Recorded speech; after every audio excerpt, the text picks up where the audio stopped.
बिस्मिल्लाहिर्रहमानिर्रहीम। अस्सलाम वालेकुम व्यूवर्स।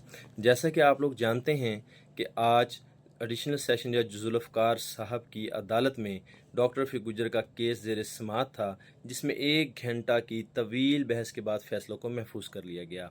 आज हम अपने ब्लॉग में दोनों वकला के आर्गूमेंट्स को ज़ेर बहस लाएंगे और देखेंगे कि दोनों साइड से वकला ने क्या वर्शन अपना बयान किया।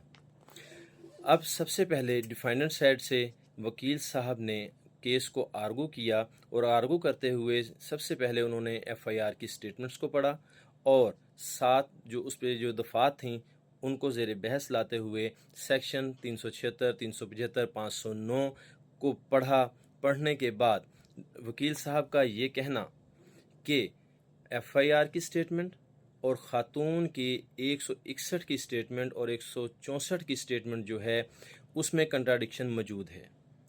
एफआईआर में कोई आई विटनेस मौजूद नहीं है और पूरी एफआईआर की जो स्टोरी है वो प्लांटेड है।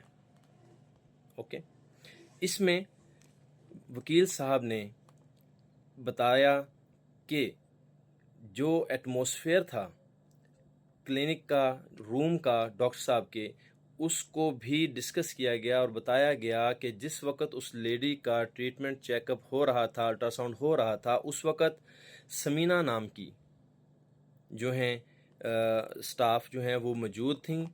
उसके साथ बाकी पेशेंट्स भी हैं, वो भी रूम में मौजूद थे और उसमें उन्होंने एक एविडेंट्री जो है एक वो पेश की है यूएसबी, जिसको उन्होंने पुलिस की कस्टडी में दिया है, जिस वीडियो में ये साफ और वाज़े शफाफ देखा जा सकता है कि जिस वक़्त वो लेडी डॉक्टर के रूम से निकलती हैं तो उनके पीछे ही स्टाफ जो है वो भी कमरे से बाहर आता है।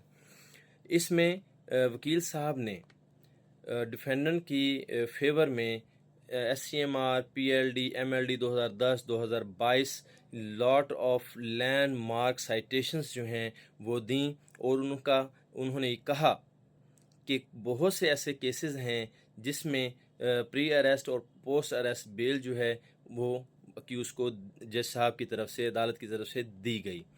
एक इसमें मौक़िफ़ और जो है जो लिया गया वकील साहब की तरफ से वो ये था कि हेल्थ केयर कमीशन जो है वो इस मैटर को देखेगा। इवन देन उन्होंने उसका सेक्शन जो है 26 सबसेक्शन 2 और सबसेक्शन 8 जो है उसको भी ज़ेर बहस लाते हुए ये भी कहा कि अगर कोई डॉक्टर किसी पेशेंट को हरासा करता है, हरासमेंट भी करता है उसकी, तो उसका मैटर भी जो है वो हेल्थ कमीशन के अंडर आएगा। और साथ ये भी बताया कि एक ऐसी साइटेशन दी पेश की अदालत में जिसमें ये साफ वाज़े लिखा हुआ था कि अगर कोई इर्तिकाबे ज़ना करने की नाकाम कोशिश का इल्ज़ाम भी किसी एक्यूज़ पर लगाता है तो भी अदालत ने उस एक्यूज़ की बेल ली है।